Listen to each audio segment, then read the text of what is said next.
کیف جو اللہ کے ذکر میں ہوتا تھا، جو کبھی مرشد کامل کے سامنے بیٹھ کر لوگ اللہ اللہ کرتے تھے تو لگتا یہ تھا کہ یہ یہاں ہیں ہی نہیں، یہ تو کہیں اور چلے گئے ہیں، یہاں موجود ہی نہیں۔ لیکن اب وہ موج نہیں، وہ شوق نہیں، وہ درد نہیں، وہ زیب نہیں۔ اقبال تڑپ کے کہا کرتے تھے خیرت کی گتھیاں سلجھا چکا ہوں، یا رب مجھے صاحب جنوں کر دے، اللہ مہربانی فرما، وہ کیفیت دے، وہ سرور دے۔ زندگی میں اگر اطمینان چاہتے ہو تو کبھی کبھی سب کچھ بھول کے نا تو مست ہو جایا کرو رب کی یاد میں۔ کبھی کبھی چھوڑ دیں دنیا، چھوڑیں یار موبائل، کسی وقت کریں اس کو بند، چھوڑیں اس بات کا خیال کہ فلانے نے سلوٹ کیا ہے کہ نہیں کی، چھوڑیں۔ حضرت باجزید بستامی رحمت اللہ تعالیٰ علیہ فرماتے میں نے اعتکاف کبھی اپنی مسجد میں نہیں کیا، یہ کہ سارے ہی ہاتھ چومنے والے، سارے ہی پیار کرنے والے۔ فرماتے میں جب اعتکاف کرتا تھا تو میں بستام سے دور نکل جاتا تھا جہاں کوئی مجھے جاننے والا نہ ہو۔ اٹھ بلیا چل اوتھے وسیے جتھے وس دے نہیں سارے ینے، نہ کوئی ساڈی ذات پچھانے تے نہ کوئی سانو منے، چل ادھر چلیں۔ اٹھ بلیا چل اوتھے وسیے جتھے وس دے نہیں سارے ہی انے، نہ کوئی ساڈی ذات پچھانے تے نہ کوئی سانو۔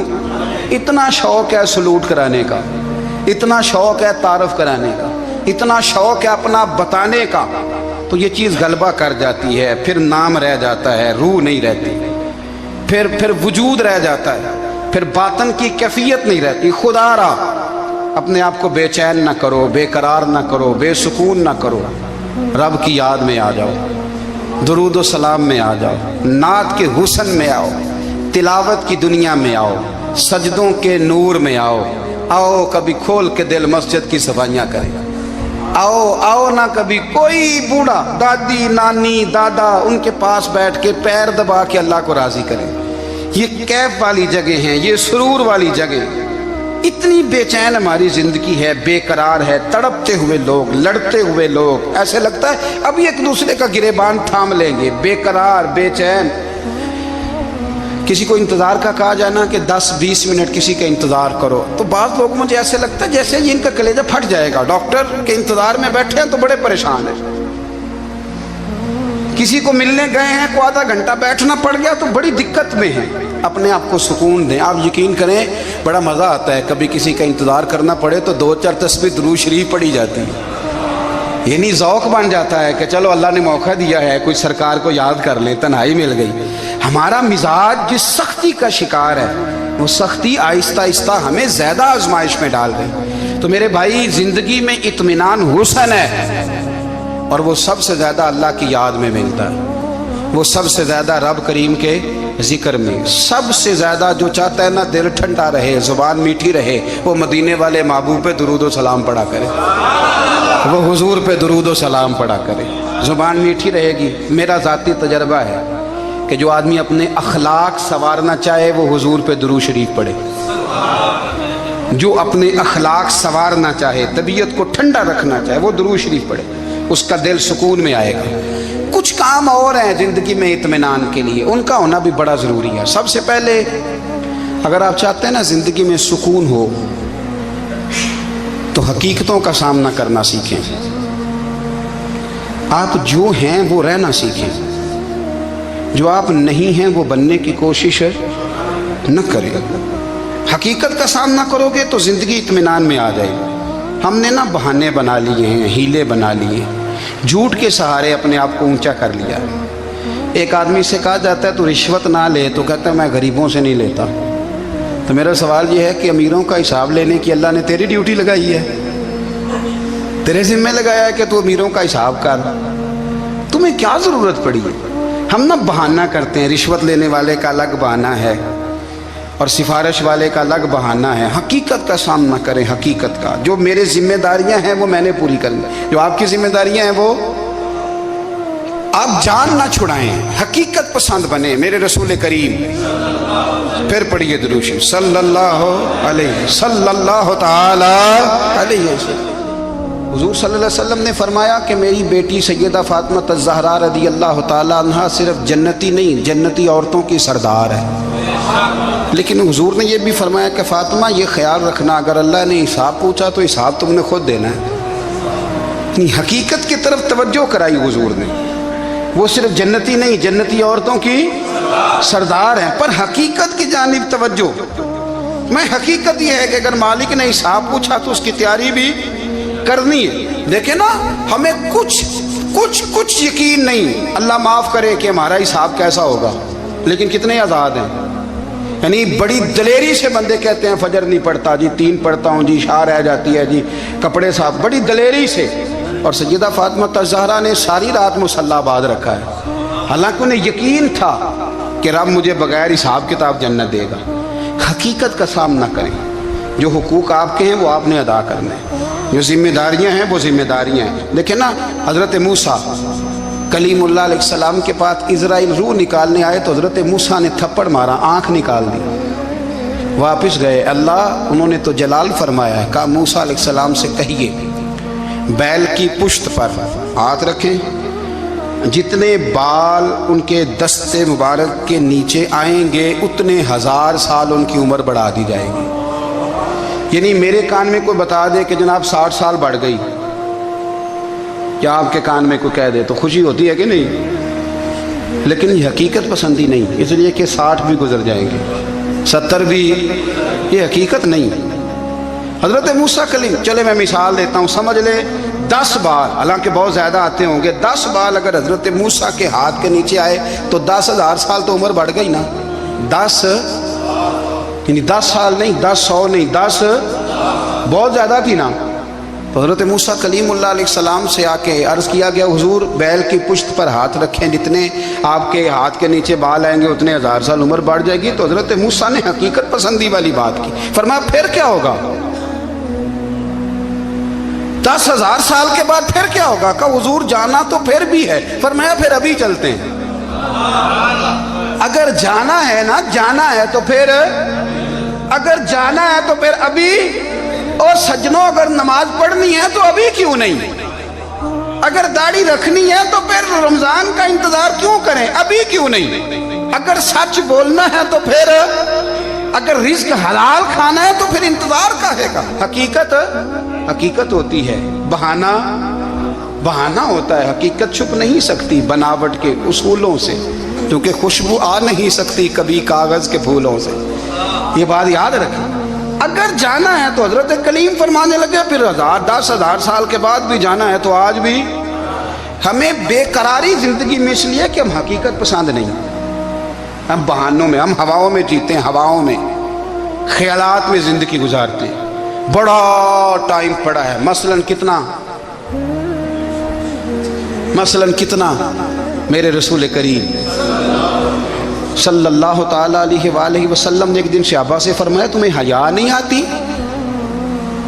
حضور کیا ہوا؟ فرمایا وہ والے مکان بناتے ہو جن میں تم رہ نہیں سکتے، وہ والا مال جمع کرتے ہو جو کھا نہیں سکتے، حیا نہیں آتی؟ عرض کی حضور حکم کریں تو محبوب فرمانے لگے جوتے کا ایک تسمہ بند کرتا ہوں تو سوچتا ہوں دوسرا بند کرنے سے پہلے موت آ جائے گی، ایک سانس اندر جاتی ہے تو دوسرا آنے سے پہلے میں یاد کرتا ہوں کہ مجھے دنیا سے جانا ہے۔ تمہیں حیا نہیں آتی؟ وہ مکان بناتے ہو جن میں رہ ہی نہیں سکتے، وہ مال جمع کرتے ہو جو کھا، حقیقت پسند نہیں بھائی۔ ہم بہت سارے لوگ ہیں بڑی باتیں سناتے ہیں، بڑی، میں کہتا ہوں اصل میں نا زیادہ باتیں سنا کے نا بیچارہ اپنے آپ کو مطمئن کرنا چاہتا ہے، اصل بات یہ ہے کہ اندر سے نا ہلا ہوا ہے، کچھ بھی نہیں، بڑا زیادہ ہنستا ہے اور مجھے لگتا ہے کہ کوئی گہرا زخم چھپا رہا ہے۔ اس لیے ملمہ سازی، حقیقت پسند بنو، حقیقت پسند۔ یاد رکھنا من ترک صلاۃ متعمدا فقد کفر، میرے رسول نے حقیقت بیان کی، فرمایا جس نے ایک نماز بھی جان بوجھ کے چھوڑی اس نے رب کے رب ہونے کا انکار کیا، اس نے کفران نعمت کیا۔ یہ حقیقت ہے، کوئی کلیریفیکیشن نہیں، کوئی وضاحت نہیں۔ جو نماز نہیں پڑھتا، جھوٹ بولتا ہے، غلط بیانی کرتا ہے، جو شخص رزق حرام کما کے کہتا ہے کہ اس کے بغیر گزارا نہیں چلتا، وہ جھوٹ بولتا ہے۔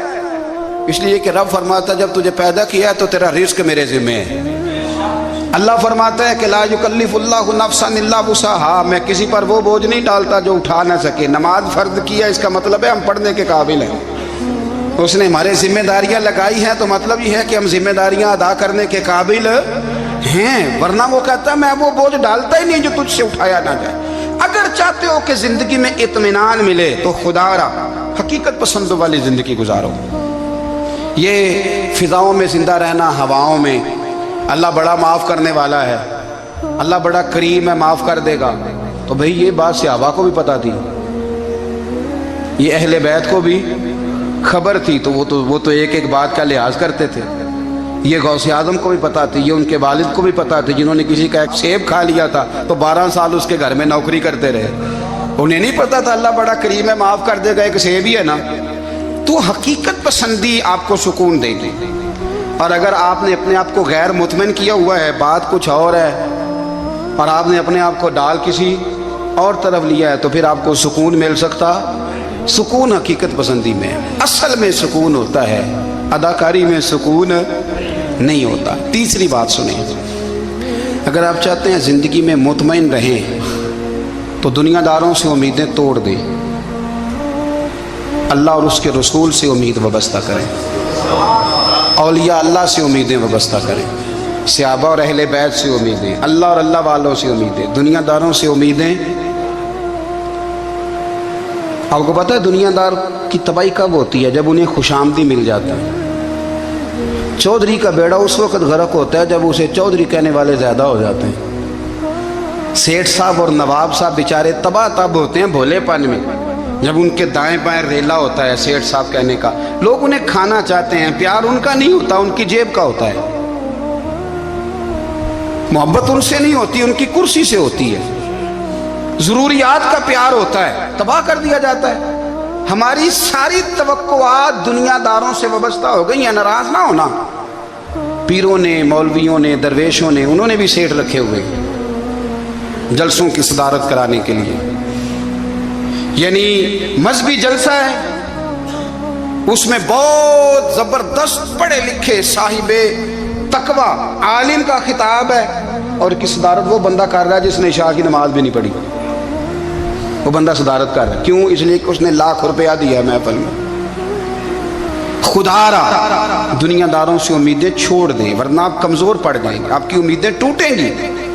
کتنا کمزور ہے وہ شخص جو 2-4 ہزار کے لیے کسی بندے کی چاپلوسی کرتا ہے، اس کے پیچھے بھاگتا ہے، خوش آمدیں کرتا ہے، تھوڑے سے نوٹوں کے لیے، دکھ سکھ میں کام آئے گا اس کام کے لیے۔ میرے رسول کریم علیہ السلام نے فرمایا، جس نے بندوں کو راضی کرتے کرتے رب کو ناراض کر دیا، اس کی دنیا بھی گئی اور آخرت بھی گئی، اور فرمایا جس نے بندوں کی پرواہ نہیں کی، اللہ کو راضی کیا، فرمایا اگر رب راضی ہو گیا تو لوگوں کے دلوں میں بھی محبت پیدا فرما دے گا۔ کیا ضرورت ہے خوش آمد کرنا دنیا داروں کی، سیٹوں کی، نوابوں کی، چاپلو۔ اور میں آپ کو ایک بات بتاؤں، ہوتا پتہ کیا ہے؟ یہ جو حب جا اور حب با ہوتی ہے نا، اس سے پیٹ نہیں بھرتا۔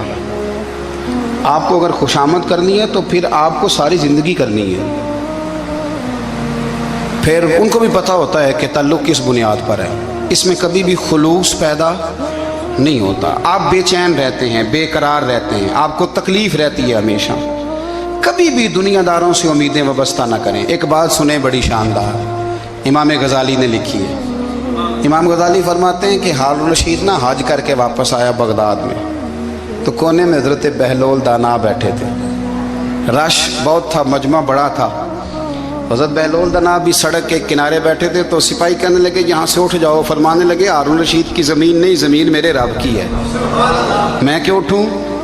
وہ قریب سے گزرا تو سلام لی، تو آپ نے اس کا پروٹوکول دیکھا تو فرمانے لگے ہارون الرشید تجھ سے تگڑے تگڑے موٹے موٹے پروٹوکول میں نے لوگوں کے دیکھے ہیں، اور یہ جو تیرے دائیں بائیں آج تیرے نعرے لگا رہے ہیں، یہ پہلے ان لوگوں کے نعرے لگایا کرتے تھے، اور تھوڑا وقت گزرنے دے، جو تیرے بعد آئے گا نا، یہ سارے پھر ان کے نعرے بھی لگائیں گے۔ تو جھوٹ کی دنیا میں زندہ ہے، ان سے تو نے امیدیں وابستہ کی ہیں، یہ کل اس کے نعرے لگائیں گے۔ اس کے دل پہ بڑا اثر ہوا، گھوڑے سے اتر آیا، آگے کہنے لگا حضور آپ نے مجھے بڑی اچھی نصیحت کی ہے، میرا دل بڑا ٹھنڈا ہوا ہے، میں نے سنا ہے آپ مقروض ہیں، کچھ لوگوں کا قرض، تو مجھے کوئی حکم ہی کر دیں آپ ہنسنے لگے, فرمانے لگے یار تو بڑا ہی بیوقوف ہے, بڑا ہی بیوقوف ہے تو, میں تجھے نصیحت کر رہا ہوں تو مجھے الجھا رہا ہے. حضور کوئی حکم کر دیں. کیا خوبصورت انداز ہے رب کریم کے بندوں کا. حضرت بہلول دانا فرمانے لگے تیرا رب کون ہے؟ کہا اللہ. تو فرمایا میرا کون ہے؟ کہا اللہ. فرمانے لگے یہ تو نہیں نہ ہو سکتا کہ اللہ ہارون رشید کو دیتا رہے اور بہلول دانا کو بھول ہی جائے. یہ تو نہیں نہ ہو سکتا کہ ہارون رشید کو دیتا رہے اور بہلول دانا کو بھول جائے. فرمایا اس کا دل, اس کا ارادہ ہوا, ارادہ قدرت ہوا کہ بہلول مقروض رہنا چاہیے, تو اگر رب مجھے رکھنا چاہتا ہے, دکھ قبول محمد بخشا راضی رہن پیارے, اگر وہ چاہتا ہے میں مقروض رہوں تو میں بھی چاہتا ہوں کہ میں مقروض ہی رہوں. یہ تو نہیں نہ ہو سکتا کہ تجھے دے اور مجھے نہ دے. فرمایا میری تجھ سے کوئی امید نہیں, مجھے جب بھی دے گا میرا رب بھی دے گا, اور وہ دے گا تو پھر انشاءاللہ خزانے کھول کے دے گا. دنیا داروں سے امیدیں وابستہ کرنا, لوگوں کے پیچھے, یہ چھوڑ دیں. آپ بے چین رہیں گے, بے قرار رہیں گے. اللہ والوں سے ضرور امیدیں وابستہ کریں, اس لیے کہ ان کے پاس جو کچھ ہوتا ہے وہ دراصل رب کا ہی ہوتا ہے. لیکن سیٹھوں سے, نوابوں سے, سیاستدانوں سے باز آ جائیں. ہماری بڑی امیدیں وابستہ ہیں. میں اکثر کہتا ہوں جتنے پھیرے نوکری کے لیے دنیا دار کے دروازے پہ لگائے ہیں نا, اس سے کم دفعہ مسجد میں نفل پڑے ہوتے تو رب اتنی بڑی مہربانی فرما دیتا.